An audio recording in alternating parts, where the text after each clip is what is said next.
देसी वर्सेस विदेशी, Indian versus western, Amul versus पीटा। क्या है ये मामला? चलिए अनकवर करते हैं एक और न्यूज स्टोरी। हेलो फ्रेंड्स, मैं हूं Kunal. Welcome to stories uncovered.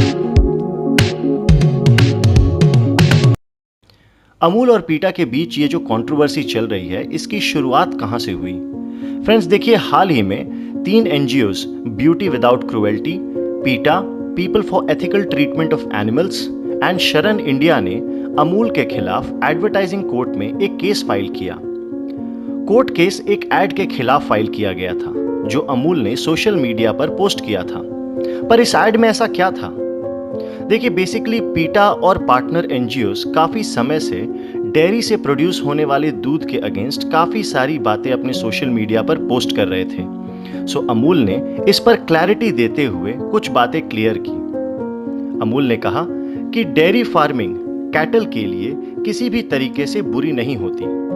दूसरा, दूध एक नेचुरल, हेल्दी और हाईली न्यूट्रिशियस सुपर फूड होता है।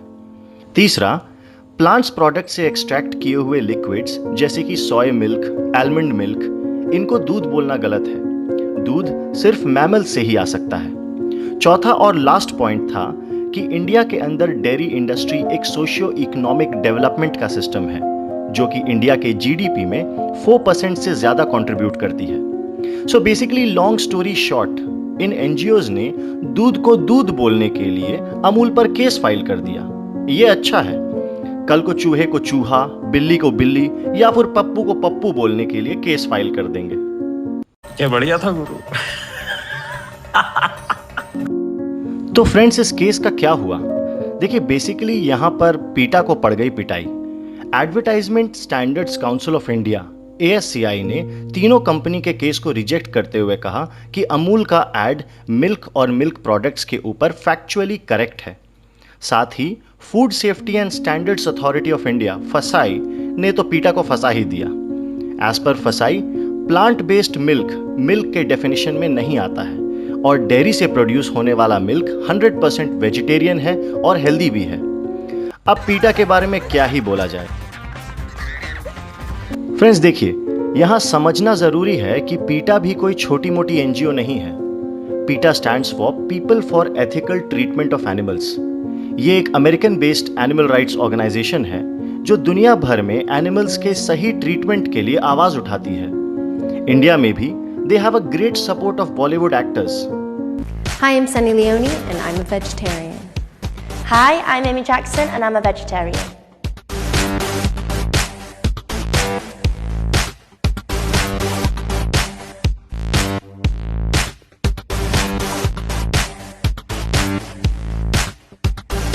But take a moment friends, पीटा वही एनजीओ है जिसने इंडिया के दिवाली, होली और जलीकट्टू जैसे फेस्टिवल्स के अगेंस्ट रिवोल्ट कर रखा है। मगर इन्हें अमेरिकन, स्पेनिश और यूरोपियन फेस्टिवल से कोई प्रॉब्लम नहीं है। Jallikattu has been recently allowed again.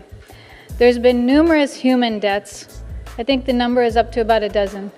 And there's been numerous bull deaths, proving yet again that this is a horribly, horribly cruel. ये एनिमल राइट्स की बात तो करते हैं, मगर इनके खुद के शेल्टर्स में कहीं ज्यादा एनिमल्स मारे जाते हैं। साथ ही ये चाइना, यूरोप और मिडिल ईस्ट में वाइल्ड लाइफ एनिमल्स को एक्सोटिक क्विजीन के फॉर्म में सर्व करने पर कोई ऑब्जेक्शन नहीं करते, बल्कि इनके वेबसाइट पर बताया जाता है कि खाने के लिए सर्व होने वाले जानवरों को कैसे आप प्यार से मार सकते हो। विशुद्ध चूतिया लड़के हो तुम, चुप रहो। तो अब कोर्ट से तो इनको फटकार मिल गई, मगर ये ठहरे विदेशी, हार तो मानेंगे नहीं। तो पीटा ने अमूल के करंट मैनेजिंग डायरेक्टर RS सोधी साहब को एक लेटर लिखा जिसमें वो कहते हैं कि अमूल को डेयरी से मिल्क प्रोड्यूस करना बंद कर देना चाहिए। इंस्टेड उन्हें वीगन मिल्क बनाने पर अपना फोकस करना चाहिए, क्योंकि ये डेयरी मिल्क से ज़्यादा हेल्दी है और इसका वर्ल्ड वाइड डिमांड काफ़ी बढ़ रहा है। फ्रेंड्स, यहाँ पहले ये समझ लीजिए कि वीगन मिल्क होता क्या है।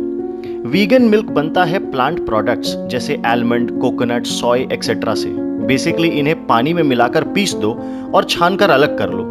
बस इस तरह से मिल्क का स्वाद डेयरी के मिल्क से काफी अलग होता है और इसमें आप दही, मक्खन, घी, पनीर वगैरह नहीं बना सकते। तो पीटा को जवाब देते हुए सोधी साहब पूछते हैं कि इंडिया के अंदर कितने लोग होंगे जो कैटल्स के मिल्क की जगह लैब मैन्युफैक्चर्ड केमिकल और सिंथेटिक मिल्क को प्रेफर करेंगे। साथ ही वो ये भी जानना चाहते हैं कि क्या पीटा उन 10 करोड़ से भी ज़्यादा इंडियन फार्मर्स को एम्प्लॉयमेंट देगी जिनका रोजगार डेयरी पर टोटली डिपेंडेंट है। देखिए फ्रेंड्स, अमूल के एमडी आर.एस. सोधी साहब ने बिल्कुल टू द पॉइंट क्वेश्चन रखा है, क्योंकि देखिए डेयरी फार्मिंग करने वाले 77% किसानों के पास फसल उगाने के लिए अलग से जमीन नहीं होती और वीगन मिल्क फैक्ट्री में मशीन्स के थ्रू बनता है। तो फिर इन फार्मर्स का क्या होगा? हम इंडियंस के लिए गाय भैंस का दूध एक नेसेसरी कमोडिटी है। आप देखते हैं कि इवन कर्फ्यू या टोटल लॉकडाउन में भी मिल्क सप्लाई नहीं बंद की जाती है। हम सदियों से इस दूध को पीते आ रहे हैं। आप हमारे पहलवानों को अखाड़ों में देखेंगे कैसे दूध बादाम उनका मेन डाइट होता है। और साथ ही अमूल वो संस्था है जिसने आज के समय इंडिया को दुनिया का सबसे बड़ा मिल्क प्रोड्यूसर बनाया है। आज हम ना सिर्फ खुद मिल्क कंज्यूम करते हैं बल्कि कई फॉरेन कंट्रीज को भी milk and milk products export करते हैं।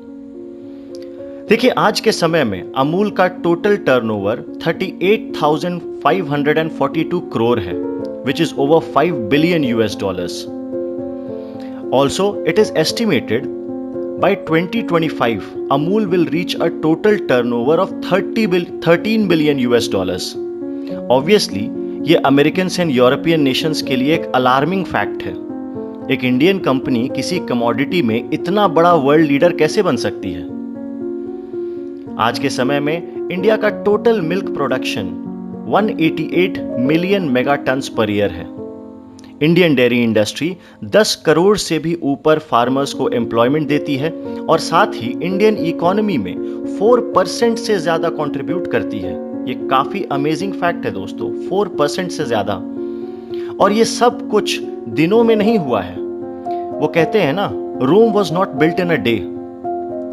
फ्रेंड्स, इंडिया के डेयरी इंडस्ट्री की सक्सेस स्टोरी को जानना है तो ये मूवी जरूर देखिए। इस मूवी का नाम है मंथन। लिंक मैं डिस्क्रिप्शन में छोड़ दे रहा हूं। यह स्टोरी है डॉक्टर वर्गीस कुरियन की, जो सही मामले में इंडिया के सबसे बड़े एंटरप्रेन्योर रहे हैं और जिन्हें father of the white revolution भी कहा जाता है। ऐसा इसलिए क्योंकि इनकी billion litre idea operation flood ने इंडिया के डेयरी फार्मिंग को एक self sustainable rural employment giving industry बनाया, जो आज दुनिया का सबसे बड़ा डेयरी इंडस्ट्री बन चुका है। देखिए, हम एनिमल राइट्स के अगेंस्ट नहीं हैं, मगर प्रॉब्लम यह है कि पीटा जैसे ऑर्गेनाइजेशंस एनिमल राइट्स की आड़ में इंडिया के इंडस्ट्रियल स्ट्रेंथ को टारगेट करने में लगे हुए हैं। ये एनिमल्स के राइट के लिए बल्कि एक कॉलोनियल माइंडसेट पर ऑपरेट कर रहे हैं। देखिए, अगर इन्हें एनिमल राइट्स की सही में परवाह होती तो ये कहते कि हम अमूल के साथ जुड़कर फार्मर्स को कैटल्स की ग्रूमिंग में हेल्प करना चाहते हैं। इन्हें फार्मर्स को ट्रेन करना चाहिए कि कैसे कैटल बेस्ड मिल्क के साथ साथ वो वीगन मिल्क भी प्रोड्यूस कर सकते हैं, मगर इनमें इनका कोई इंटरेस्ट नहीं है। इनको तो एक ऐसे नेशन को पाठ पढ़ाने में इंटरेस्ट है जो मेजॉरिटी वाइज एक वेजिटेरियन नेशन है, जहां पर एनिमल्स का काफी ज्यादा कंपैरेटिवली रिस्पेक्ट किया जाता है। आपको शायद पता ना होगा, मगर कुछ साल पहले पीटा ने Ben and Jerry's ice cream company को कहा था कि एनिमल मिल्क से आइसक्रीम बनाने के बजाय आप ब्रेस्ट मिल्क से आइसक्रीम बनाओ। यार मतलब कौन खाएगा ये आइसक्रीम? कुछ तो सोच लो यार बोलने से पहले। कैसी अपमानजनक बातें कर रहा है लड़का, ये अश्लील है ये लोंडा।